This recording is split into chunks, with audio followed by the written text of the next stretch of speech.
சிவசக்தி போற்றி, சிவசக்தி போற்றி. ஹர ஹர மகாதேவா, ஹர ஹர மகாதேவா, ஹர ஹர மகாதேவா. குருதேவா, ஏதேனும் வழியை கண்டறியுங்கள். ஏதாவது யுக்தியை கையாளுங்கள். ஒவ்வொரு முறையும் நாம் அவமானத்தின் நஞ்சையைத்தான் பருகுகிறோம். இதற்கு நாம் வஞ்சம் தீர்க்க வேண்டும். இனி நம்மால் பொறுத்துக் கொள்ள இயலாது குருதேவா. இதற்கு நாம் பதிலடி கொடுக்க வேண்டும்.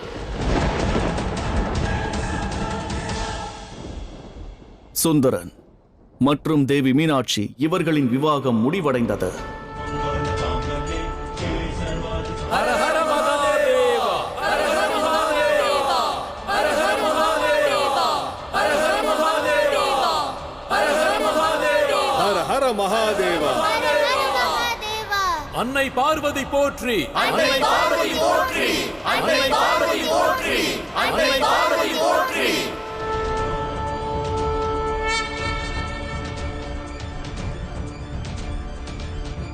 மகாதேவா, தேவி, இப்பொழுதாவது உங்கள் சுயரூபத்தில் தரிசனம் தாருங்கள்.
சுந்தரனான எனக்கு தங்களின் இடத்தில் அன்பும் அரவணைப்பும் கிட்டியது. நான் நன்றி கடன் பட்டுள்ளேன்.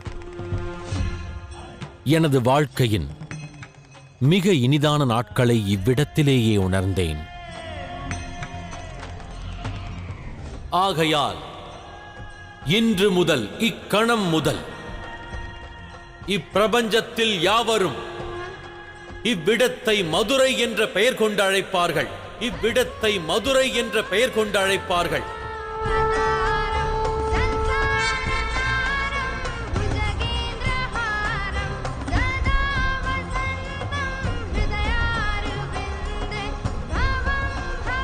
அன்னையே பார்வதி,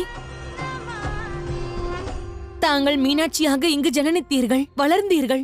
இப்பொழுது தாங்கள் புறப்பட போகிறீர்கள். நாங்கள் அனைவரும் உங்களை என்றும் நினைவில் கொள்வோம்.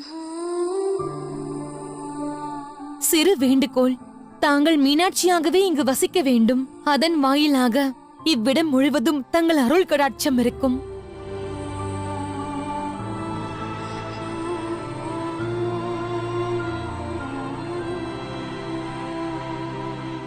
வர இருக்கும் காலத்தில் ஆலயம் ஒன்று இங்கு நிர்மாணிக்கப்படும். ஆலயத்தை இவ்வையகத்தோர் மதுரை மீனாட்சி ஆலயம் என்றே அழைப்பர். மதுரை மீனாட்சி ஆலயம் என்றே அழைப்பர். மதுரை மீனாட்சி ஆலயம் என்றே அழைப்பர்.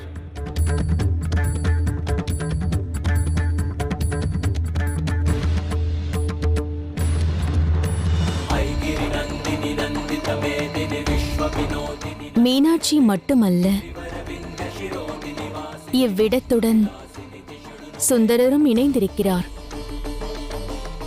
இங்கு இவருக்கும் பூஜை நடைபெறும்.